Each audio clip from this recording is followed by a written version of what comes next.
الحمد لله نحمده ونستعينه ونستغفره ونؤمن به ونتوكل عليه ونعوذ بالله من شرور أنفسنا ومن سيئات أعمالنا من يهد الله فلا مضل له ومن يضلله فلا هادي له ونشهد أن لا إله إلا الله وحده لا شريك له ونشهد أن سيدنا وحبيبنا ومولانا محمدا عبده ورسوله صلى الله عليه وعلى آله وأصحابه وبارك وسلم تسليما كثيرا أما بعد فأعوذ بالله من الشيطان الرجيم بسم الله الرحمن الرحيم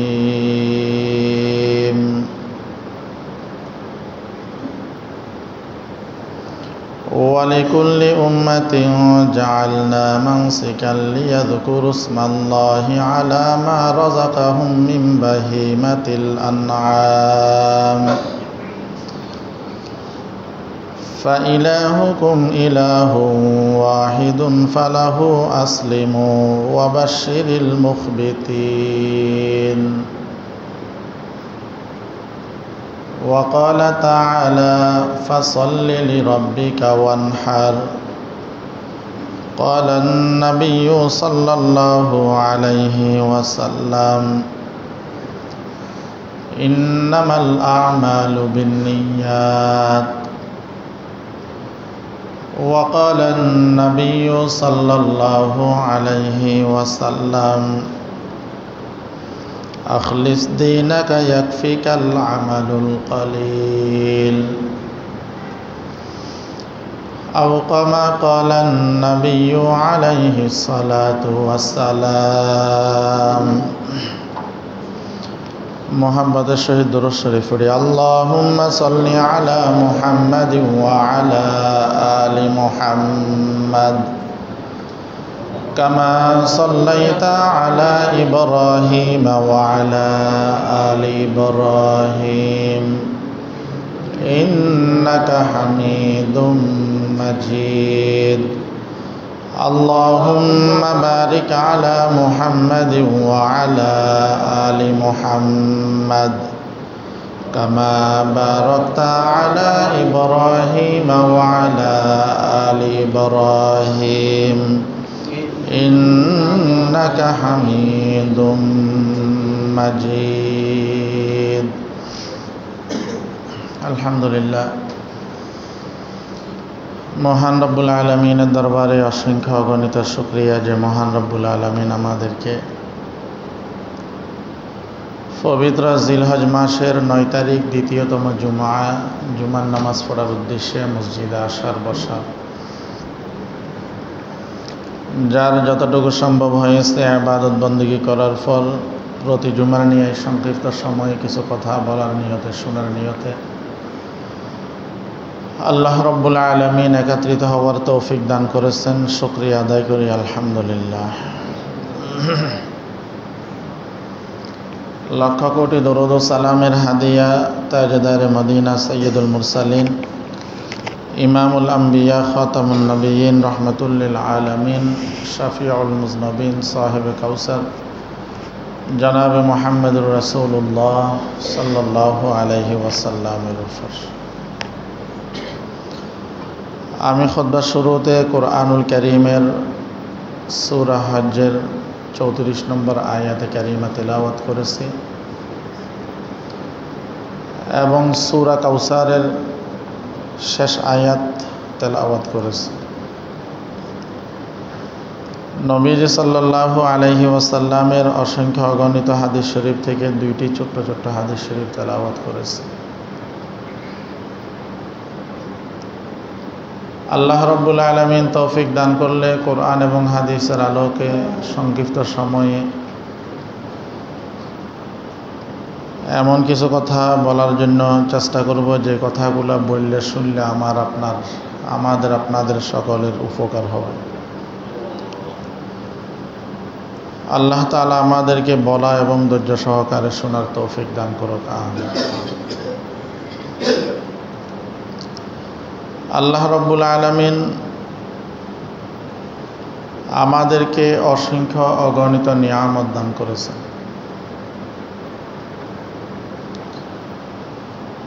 অসংখ্য অগণিত নিয়ামতের মধ্যে চার ভাগ বিশিষ্ট কিছু জানোয়ার পশু আল্লাহ রাব্বুল আলামিন আমাদের জন্য নিয়ামত হিসেবে দান করেছেন।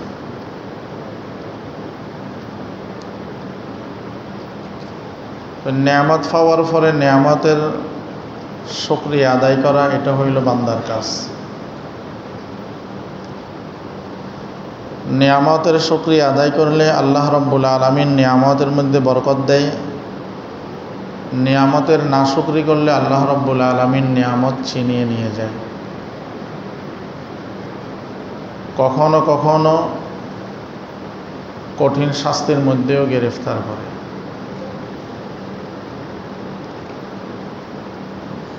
অনেক মানুষকে আল্লাহ রাব্বুল আলামিন অর্থ সম্পদ দান করেছেন, এটা রবের পক্ষ থেকে বহুত বড় নিয়ামত। একজন মানুষ ধনী হোক, এটা ইসলাম অপছন্দ করেন না, বরং পছন্দ করেন। আল্লাহও পছন্দ করেন, নবীজিও সাল্লাল্লাহু আলাইহি ওয়াসাল্লাম কি করেন? পছন্দ করেন। যার কারণে ধনীদের জন্য আল্লাহ রাব্বুল আলামিন যাকাতের ব্যবস্থা রেখেছেন, হজের ব্যবস্থা রেখেছেন, কোরবানির ব্যবস্থা রেখেছেন।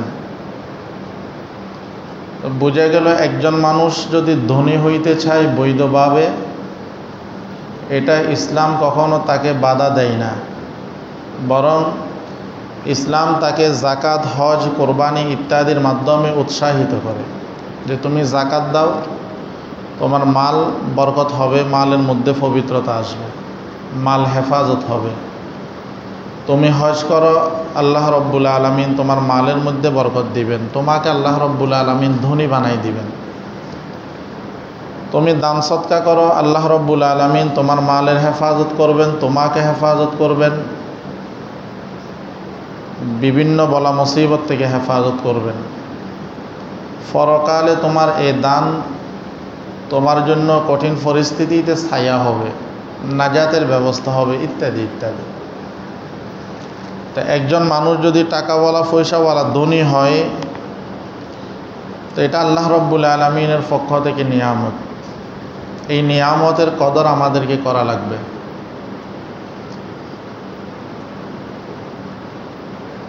নিয়ামত হিসাবে আল্লাহ রাব্বুল আলামিন আমাদের জন্য চতুষ্পদ জানোয়ার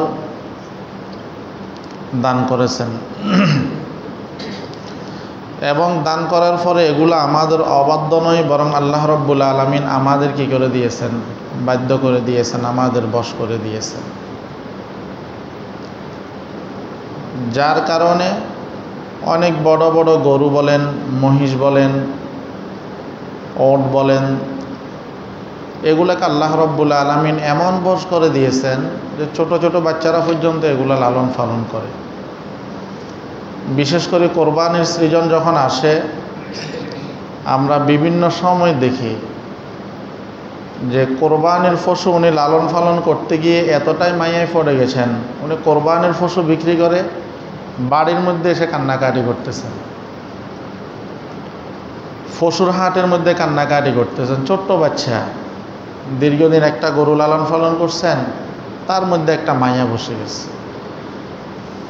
এখন নিয়ম হিসাবে বিক্রি করে দিতে হচ্ছে, কিন্তু তার চোখের মধ্যে ফানি। এটা আল্লাহ রব্বুল আলামিন আমাদেরকে নেয়ামত হিসাবে দিয়েছেন। এই নেয়ামতের আমাদেরকে কি করা লাগবে? শুকর আদায় করা লাগবে। এই নিয়ামতের শুকর আদায় করার জন্য আল্লাহ রব্বুল আলামিন প্রত্যেক উম্মতের জন্য কোরবানি নির্ধারণ করে দিয়েছে। কোরবানি কি করে দিয়েছেন? নির্ধারণ করে দিয়েছে। এবং এই পশুটা যেন আল্লাহ রব্বুল আলামিনের নামে জবে হয়, কোনো দেবদেবীর নামে যেন জবে না হয়, কোনো ব্যক্তি বিশেষের নামে যেন জবে না হয়, সেটাও আল্লাহ রব্বুল আলামিন আমাদেরকে বলেছে। তো এটা আমাদের জন্য নিয়ামত। নিয়ামতের কদর আমাদেরকে করা লাগবে। সেই হিসাবে আলহামদুলিল্লাহ যাদের উপর কোরবানি ওয়াজিব হয়েছে, আমাদের মোটামুটি কোরবানি প্রস্তুত। আগামীকাল ইনশাআল্লাহ ঈদের পরে আমরা আমাদের কোরবানির পশুটা জবেহ করব। তো কোরবানি যে আমরা দিচ্ছি, আমরা কোরবানির ফজিলত, কোরবানির ইতিহাস এর আগেও আমরা জুমাতে আলোচনা করেছি, ফজিলত আলোচনা করেছি। আমরা যে কোরবানি দিচ্ছি, আমাদের কোরবানি দেওয়া এবং আমাদের যে সমস্ত ভালো কাজগুলো আছে, নেক কাজগুলো আছে, এই নেক কাজগুলোর ক্ষেত্রে আমাদের নিয়তের বিশুদ্ধতা এটা হইল সবচাইতে বেশি প্রয়োজন। হাদিসের মধ্যে 3 ব্যক্তির ঘটনা আছে। কিয়ামতের ময়দানে আল্লাহ রব্বুল আলামিন একজন মুজাহিদকে ডাক দিবেন। ডাক দেওয়ার পর বলবেন, তুমি শহীদ কেন হয়েছ? ওই ব্যক্তি বলবেন, রব্বুল আলামিন তোমার দ্বীনকে প্রতিষ্ঠা করার জন্য শহীদ হয়েছে, জালেমের বিরুদ্ধে জুলুমের অবসান ঘটানোর জন্য কি করেছি? শহীদ হয়েছে, ইত্যাদি ইত্যাদি অনেক বলবেন। তো আল্লাহ রব্বুল আলামিন তো জানেন যে ওই ব্যক্তি কেন শহীদ হয়েছেন, ওই ব্যক্তি কেন লড়াই করেছেন। তো আল্লাহ রব্বুল আলামিন বলবেন, বান্দা তুমি যে শহীদ হয়েছো এটা তো আমাকে সন্তুষ্ট করার জন্য নয়। মানুষ তোমাকে বীর বলবে, বাহাদুর বলবে, মুজাহিদ বলবে, এই জন্য তুমি শাহাদাত বরণ করেছ। অতএব তোমার জন্য আজকে আমার পক্ষ থেকে কোনো পুরস্কার নাই। আরেকজন হাজিকে ডাকবেন, বলবেন তুমি হজ কেন করেছ? তো ওই ব্যক্তি বলবেন, রব্বুল আলামিন আপনাকে সন্তুষ্ট করার জন্যই কি করেছি? হজ করেছি।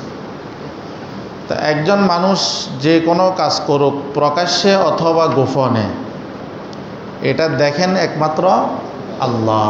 এটা দেখেন একমাত্র কি? আল্লাহ। ওই যে একজন পীর সাহেব তার মুরিদকে বেশি মহাব্বত করতেন।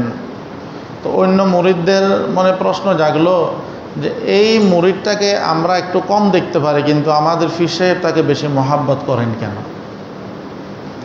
এখন মহাব্বত কেন করেন এটা নিয়ে যখন সর্বত্র আলোচনা সমালোচনা, তখন সবাইকে পরীক্ষা দিলেন যে আমি তোমাদের প্রত্যেককে একটা করে মোরগ দিচ্ছি, এমন জায়গা থেকে তোমরা এটাকে জবে করবে যেন কেউ না দেখে। সবাই মোরগ জবে করে নিয়ে আসছেন। তো যেই মুরিদকে পীর সাহেব বেশি মহাব্বত করেন, ও মোরগ জবে না করে নিয়ে আসছেন। বললেন সবাই জবে করলো, তুমি জবে করো না কেন? ওই ব্যক্তি বলেন, আপনি তো শর্ত দিয়েছিলেন এমন জায়গায় জবে করতে হবে যেন কেউ না দেখে, যেন কেউ না দেখে, কিন্তু আমি যেখানে জবে করার জন্য যাই সেখানেই তো একজন দেখতেছেন, তিনি হলেন আল্লাহ। তিনি হলেন কে? আল্লাহ। অতএব আমরা প্রকাশ্যে গোপনে যাহা কিছু করি না কেন, এই সব কিছুর খবর একজন জানেন, তিনি হলেন আল্লাহ। তা হাজী সাহেবকে বলবেন যে তুমি যে হজ করেছ এটা তো আমার সন্তুষ্টির জন্য নয়, বরং দুনিয়ার মানুষ তোমাকে হাজী বলবে, দুনিয়ার মানুষকে তুমি এটাকে ব্যবহার করে কেন্দ্র করে মানুষকে ধোঁকা দিতে পারবে, ইত্যাদি ইত্যাদি। এই কারণে তুমি হজ করেছ, অতএব এটার বিনিময়ে আমার কাছে পাবে না। আরেকজন দানশীল ব্যক্তিকে ডাকবেন, ডাকার পর বলবেন তুমি কেন দান সৎকা করেছ? তো বলবে আপনাকে সন্তুষ্ট করার জন্য। তখন আল্লাহ রব্বুল আলামিন বলবেন তুমি তো দান করেছ মানুষকে সন্তুষ্ট করার জন্য, মানুষ তোমাকে দানবীর বলবে, মানুষ তোমাকে বিভিন্নভাবে বাহবা দিবে, ইত্যাদি ইত্যাদি। তো নিয়তের বিশুদ্ধ না থাকার কারণে, নিয়ত শুদ্ধ না হওয়ার কারণে মুজাহিদের জীবনটাই ব্যর্থ, হাজী সাহেবের হজটাই ব্যর্থ, দানকারীর দানটাও ব্যর্থ। তো নিয়তের বিশুদ্ধ না হলে কোরবানিদাতার কোরবানিও কি হয়ে যাবে? ব্যর্থ হয়ে যাবে। এই জন্য আমাদের সমস্ত কাজ আমরা করব তো করব একমাত্র রেজায়ে মাওলা, আল্লাহকে সন্তুষ্ট করার জন্য করব। কারণ হাদিসের মধ্যে নবীজি সাল্লাল্লাহু আলাইহি ওয়াসাল্লাম বলেন, এটা আমরা সবাই জানি, ক্বালান নাবিয়্যু সাল্লাল্লাহু আলাইহি ওয়াসাল্লাম ইন্নামাল আ'মালু বিন্নিয়াত ওয়া ইন্নামা লিকুল্লি ইমরিইম মা নাওয়া ফামান কানাত হিজরাতুহু ইলাল্লাহি ওয়া রাসূলিহি ফাহিজরাতুহু ইলাল্লাহি ওয়া রাসূলিহি। একজন মানুষের কাজের ফলাফল হইল তার নিয়তের উপর। কোনো ব্যক্তি যদি আল্লাহ এবং তার রসুলকে সন্তুষ্ট করার জন্য হিজরত করে, তো ওই ব্যক্তি আল্লাহ এবং তার রসুলকে পেয়ে যাবে। আর কোনো ব্যক্তি যদি দুনিয়ার যশ খ্যাতি অর্জন করার জন্য কোনো কাজ করে, অথবা কোনো নারীকে বিবাহ করার জন্য কোনো কাজ করে, তো ওই ব্যক্তি ওই নারীকে বিবাহ করতে পারবে, দুনিয়ার যশ খ্যাতি অর্জন করতে পারবে, আল্লাহর দরবারে ওই ব্যক্তির ওই কাজের জন্য কোনো ফলাফল থাকবে না, কোনো ফলাফল থাকবে না।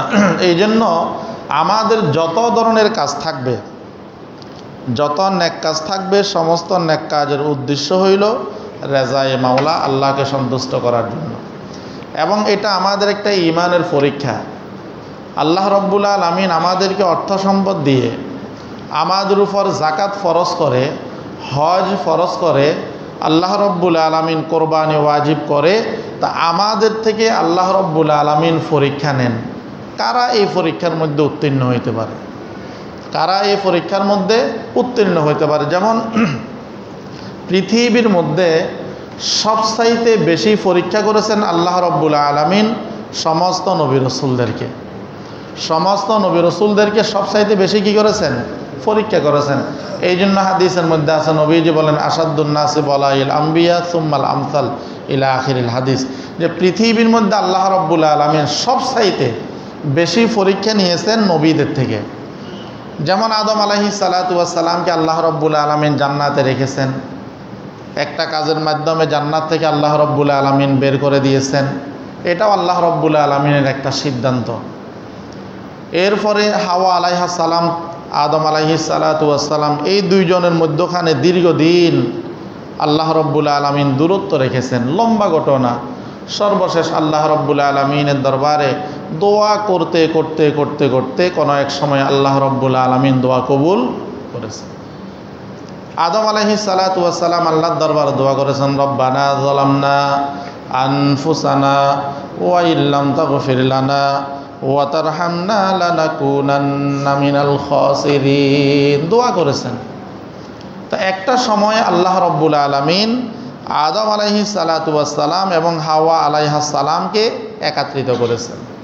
কি করেছেন? একত্রিত করেছেন। কোন কোন কিতাবের মধ্যে আসছে 300 থেকে 350 বছর পর্যন্ত ওনারা আল্লাহ রব্বুল আলামিনের দরবারে কি করেছেন? দোয়া করেছেন। ইউনুস আলাইহিস সালাতু ওয়াস সালাম থেকে আল্লাহ রব্বুল আলামিন পরীক্ষা নিয়েছেন। ওনার থেকে ওনার সন্তানদেরকে দূরে সরাই দিলেন, স্ত্রীকে দূরে সরাই দিলেন, ওনাকে মাছের পেটের মধ্যে দীর্ঘ সময় থাকা লাগলো। ওইখানে মাছের পেটের মধ্যে থেকে ইউনুস আলাইহিস সালাতু ওয়াস সালাম আল্লাহ রব্বুল আলামিনের তসবিহ পাঠ করলেন, আল্লাহর দরবারে দোয়া করছেন। লম্বা সময় পরে আল্লাহ রব্বুল আলামিন ইউনুস আলাইহিস সালাতু ওয়াস সালামকে মাছের পেট থেকে মুক্তি দিলেন, হারানো সন্তানগুলোও মিলাই দিলেন, হারানো স্ত্রীকেও মিলাই দিলেন। তো নবীদের থেকে সবচাইতে আল্লাহ রব্বুল আলামিন কি করেছেন? বেশি পরীক্ষা নিয়েছেন। ইউনুস আলাইহিস সালাতু ওয়াস সালাম আল্লাহর দরবারে দোয়া করেছেন, ফানাদা ফিজ যুলুমাতি আল্লা ইলাহা ইল্লা আনতা সুবহানাকা ইন্নী কুনতু মিনাজ জালিমিন ফাস্তাজাবনা লাহু ওয়া নাজ্জাইনাহু মিনাল গাম্মি ওয়া কাযালিকা নুনজিল মুমিনিন। দোয়া করছেন, আল্লাহ তাআলা দোয়া কবুল করেছেন। তো পরীক্ষা করেছেন নবীদেরকে। এরপরে নূহ আলাইহিস সালাতু ওয়াস সালামকে আল্লাহ রাব্বুল আলামিন পরীক্ষা করেছেন। নূহ আলাইহিস সালাতু ওয়াস সালাম মানুষদেরকে একদিন দুই দিন নয়, কিতাবের মধ্যে আছে 900 থেকে 950 বছর পর্যন্ত আল্লাহ তাআলার দিকে দাওয়াত দিয়েছেন। এরপরে আল্লাহ রাব্বুল আলামিন লম্বা সময় এই দাওয়াতের যে একটা সময় ছিল, এই সময়ের মধ্যে অল্প কিছু লোক কি করেছেন? ইসলাম ধর্ম গ্রহণ করেছেন, নবীর উপর ঈমান এনেছেন। এরপরে আল্লাহ রাব্বুল আলামিন ওই লোকদেরকে এবং পশু পাখি এদেরকে নিয়ে একটা নৌকার মধ্যে কি করার জন্য বলেছেন, ওঠার জন্য বলেছেন। নৌকা বানাইতে বললেন।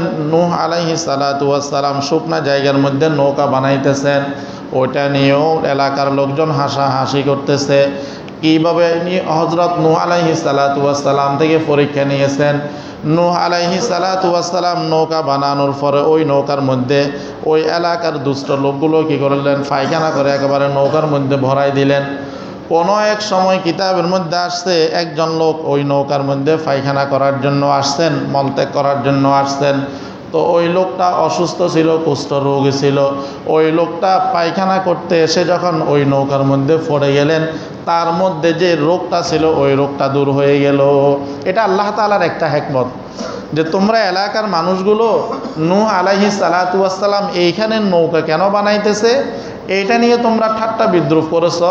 এতটাই ঠাট্টা করেছ যে এইখান মধ্যে তোমরা দুষ্ট লোকগুলো এসে মল ত্যাগ করে একেবারে নৌকাকে কি করে ফেললা, নষ্ট করে ফেললা। তো একজন লোককে ওইখানে ফালাইয়া আল্লাহ তাআলা তার কুষ্ঠ রোগটাকে দূর করাইয়া যখন ও সুস্থ হয়ে গেছে, এখন একজন অসুস্থ মানুষ দীর্ঘ সময় অসুস্থ থাকার পরে সুস্থ যখন হয়ে যায়, তো মানুষ জিজ্ঞাসা করে এই লোকটা কেমনে সুস্থ হইল। যেমন সূরা বুরুজের মধ্যে একটা ঘটনা আছে। ইউসুফ জুনাওয়াস নামে একজন জালেম বাদশা ছিল, মানুষের উপর বেশি জুলুম করত। তো ছোট্ট একটা বালক যার নাম হইল আব্দুল্লাহ বিন তামের, ও প্রথমে ইহুদি ধর্মের আলেমের কাছে গিয়ে জ্ঞান অর্জন করতেছে। এরপরে ও কি করতো, বাদশাহ যখন চিন্তা করলো যে আমি তো কি হয়ে যাইতেছি, বুড়া হয়ে যাইতেছি, আমার রাজত্ব টিকাইতে হবে, তো জাদুঘরের কাছে গিয়ে জাদু শিখত। আসার পথে এক ইহুদি আলেমের কাছে গিয়ে কি করতেন, এলেম শিখতেন। তো লম্বা ঘটনা মধ্যখানে ওই বাচ্চাটা বলল যে এই ধর্ম যদি সত্য হয় তাহলে এই লোকটা যেন সুস্থ হয়ে যায়, এইটা এইভাবে হয়ে যায়, এইটা এইভাবে হয়ে যায়। তো বাদশার দরবারের দীর্ঘদিনের একজন অন্ধ লোক ওই আব্দুল্লাহ বিন তামেরের মাধ্যমে সুস্থ হয়ে গেছে।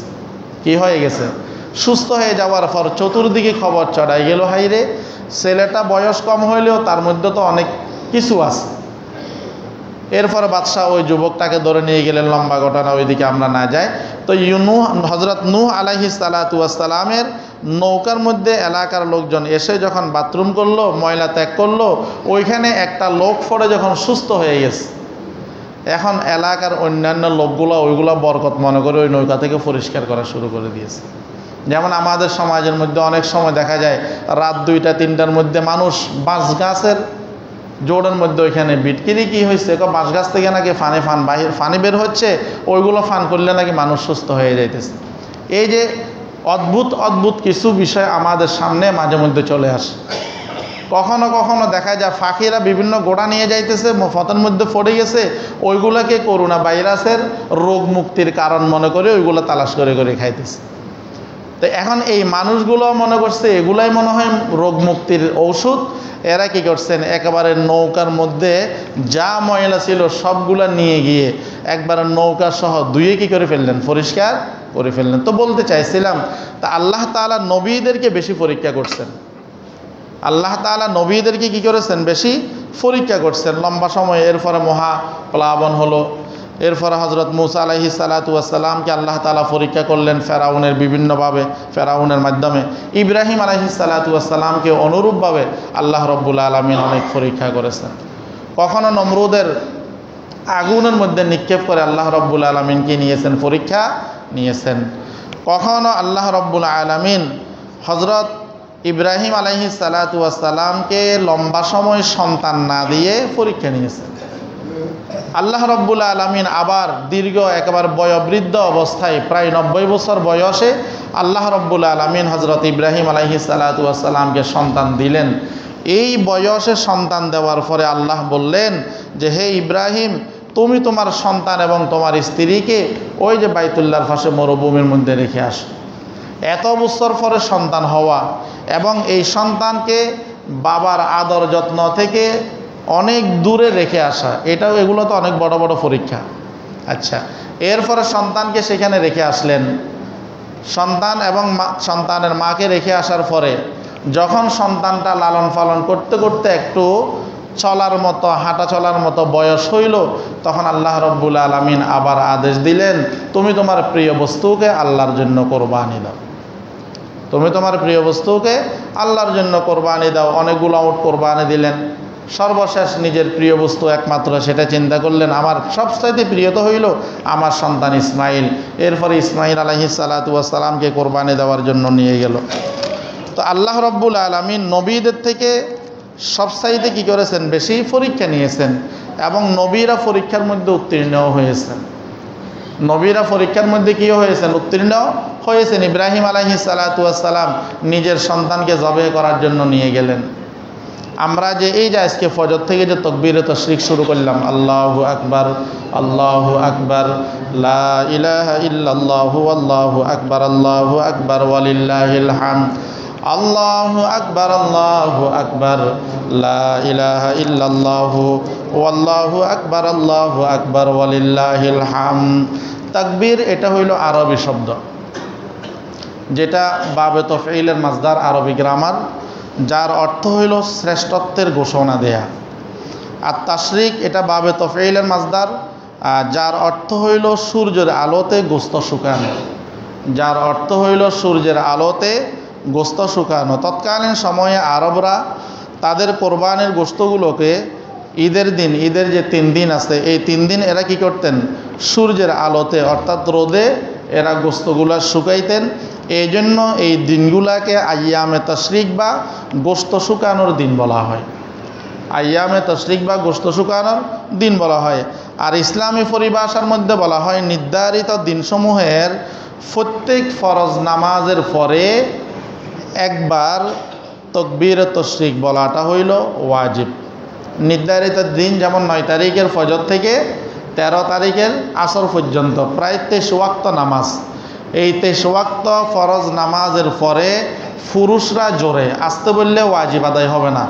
পুরুষরা জোরে এবং মহিলারা আসতে এই তাকবীরটা বলা, আল্লাহু আকবার, লা ইলাহা ইল্লাল্লাহু আল্লাহু আকবার ওয়ালিল্লাহিল হামদ। এই তাকবীরটা বলা পুরুষদের জন্য, মহিলাদের জন্য একবার বলাটা হইল কি? ওয়াজিব। কেউ যদি এই সময়গুলোর মধ্যে ওই একাইকে নামাজ পড়ে অথবা জমাতে পড়ে অথবা কজা নামাজ পড়ে, কেউ যদি এই দিনসমূহের মধ্যে যদি কজা নামাজও আদায় করে অথবা একাইকে নামাজও আদায় করে, এই ক্ষেত্রেও নামাজ শেষে ওই ব্যক্তির উপর একবার তাকবীরটা বলা হইল ওয়াজিব। একবার তাকবীরটা বলা হইল ওয়াজিব। পুরুষরা জোরে, মহিলারা আস্তে। এর বাহিরেও এই তাকবীরটা আমরা যত বেশি পড়তে পারি, এটা আল্লাহ রাব্বুল আলামিনের জিকির হিসাবে আমরা অনেক সওয়াবের ভাগী হব। এবং তাকবীরে তাশরিক যেটা আছে, এটাকে নবীজি সাল্লাল্লাহু আলাইহি ওয়াসাল্লাম বলেন খাওয়া দাওয়া এবং আল্লাহ তাআলার জিকিরের দিন। তাকবীরে তাশরিক যেটা আছে এটাকে ইমাম ইবনে রজব রহমতুল্লাহি আলাই বলেন যে নবীজি সাল্লাল্লাহু আলাইহি সাল্লাম বলেছেন এই তাকবীরে তাশরিককে খাওয়া দাওয়া এবং আল্লাহ তাআলার জিকিরের দিন বলা হয়। খাওয়া দাওয়া এটা হইল দেহের খোরাক, আর জিকির এটা হইল আমাদের আত্মার খোরাক। খাওয়া দাওয়াটা হইল কি? একজন মানুষ সুস্থ থাকার জন্য খানাপিনা অবশ্যই তার জন্য জরুরি। কারণ আপনি যদি খাওয়া দাওয়া না করেন, এরপরে আপনি যদি খাওয়া দাওয়া কি না করেন, তো আপনি অসুস্থ হবেন। অসুস্থ হইলে ইবাদতের বিঘ্নতা ঘটবে। তো এই জন্য নবীজি সাল্লাল্লাহু আলাইহি সাল্লাম বলেন তাকবীরে তাশরিকের এই দিনগুলো হইল খাওয়া দাওয়া এবং আল্লাহ তাআলার জিকিরের দিন। ইয়াউমা আরাফা, আরাফার দিন, কোরবানের দিন, এবং মিনাতে যে হাজিরা অবস্থান করেন 3 দিন, এগুলো হইল আমাদের জন্য ঈদের দিন।